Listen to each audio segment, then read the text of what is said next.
on this computer. Hi, it's Lisa from LisaArts.com. I am going to be getting ready for my coffee and colored pencil class this Tuesday. It's not too late to join, or you can subscribe at any time and watch the replay. Go to LisaArts.com and you will see the information. I am always putting on the wrong camera. Here we go. I am putting on the right camera now, and here is my messy old desk. It would have been nice if I had it all laid out. We're going to be drawing silver this week, and I have some pictures of a silver pot. I like to print one out as well as looking at one on the screen, because sometimes you get such lovely colors. Look at this painting. So sorry, I'm not reading the signature right to credit the artist, but there's wonderful colors in here. Lots of times you can look at many things, and there's blue in here too that I may want to heighten as I go. But my job for today is just to put it on the paper and get ready for Tuesday. I had asked people to use a tinted paper, and you can use gray or you can use the blue. I tape it down to a cardboard, just the chipboard backing of a notebook.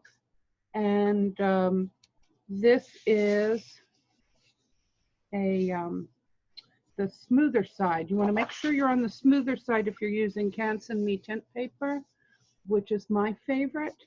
One side is very bumpy. That's for your pastel artists. One side is smooth. You will know when you rub your hands over it which is which, and make sure you're on the right side, or about halfway through your picture, you're going to hate yourself for doing the wrong side. Now today I'm using graphite paper, but if you don't have that, and don't worry if it's ratty and old, because you can reuse it a million times. You can see a puppy was on here, and now I'm doing a picture. The lines aren't going to match up, so there's plenty of graphite to still use it. So I'm going to place it sort of central, because I'm going to add some items to this after I'm done. I print out just a draft copy in black and white that I can use for this, and then tape it into place. I, for myself, like to use the white transfer paper that has chalk on it. It doesn't show very much, but for my class, so that my class can see what I'm drawing from, I'm choosing the graphite so that you really get a good line. I had just done one for my Fox class coming up at Middleburg Sporting Library and Museum. I was getting it all ready, and you see with the graphite lines, the class is going to be able to tell what I'm drawing much better, and I'll just worry about getting rid of the lines. So now when you get it centered on the paper where you want it to be, I'm putting it slightly high center. Then I tape it all into place. I don't tape it everywhere, but I tape it to the board securely so it's not going to move. And the reason I'm doing this for you is because I want you to see what it is I am drawing on here. What lines do I need besides the outline? Now, we used to use a stylus to make these lines. By the way, I printed this out 5x7. I was thinking, oh, I don't want it to fill the page, but really that was too small. So I went ahead and used the 8x10, but then I unchecked the fit box, so it shrunk down to the size I wanted. We used to use a stylus to transfer this image, or some kind of sharper object. And the problem is, one of my students said they were getting an indentation with that. They weren't getting the right pressure. And pressure is just something that you learn, especially as a colored pencil artist, because it comes up often. So now that I have this taped down here, what I'm using is the Prismacolor Colorase, C-O-L-erase, Colorase pencil. It's an erasable colored pencil, but obviously I can't erase here. It'll make a big smudge. And obviously I am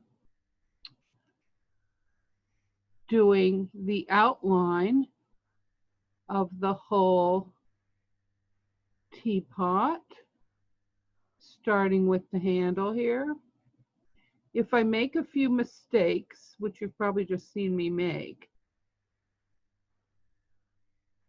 I can erase it from here. And halfway in, you want to check that you are getting the line that you want. There is a possibility of drawing too lightly and then not seeing it at all, which I kind of did over there, but I'm not going to worry about it. It was just a small area.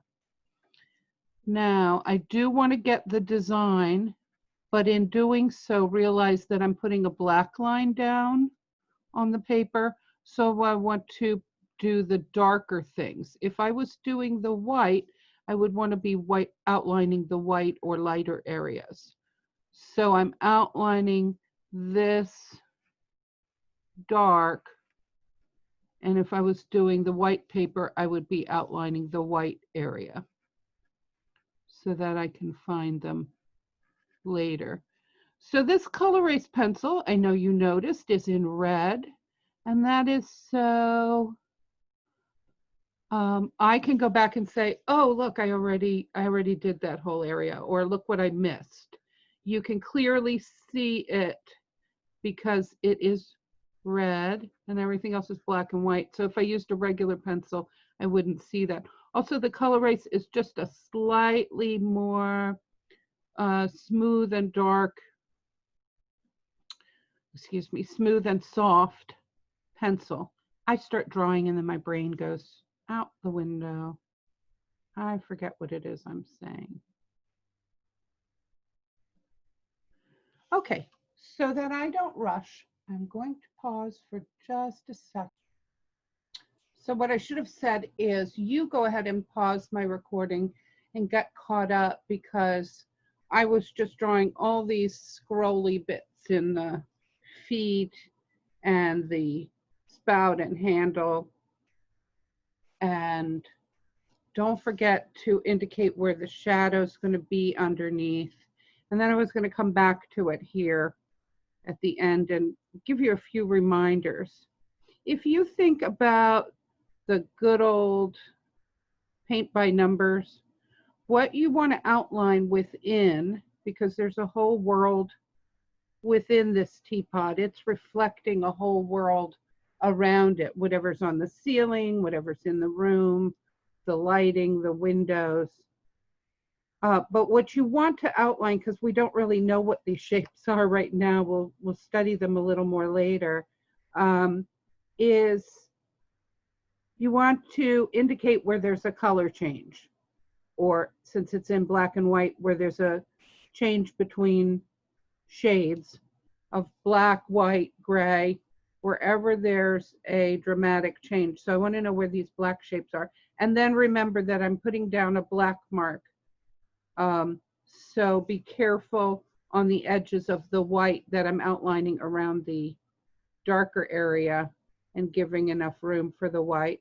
But hey, if we make a mistake, it's just graphite, just like a pencil, so it's erasable. So I'm just checking to see if I got kind of everything. I think so, at least well enough to start my drawing from.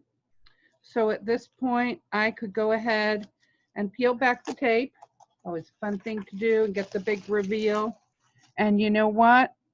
Some of my lines are very light, and they're going to have to be redrawn here just a little bit, but I've got the overall shape.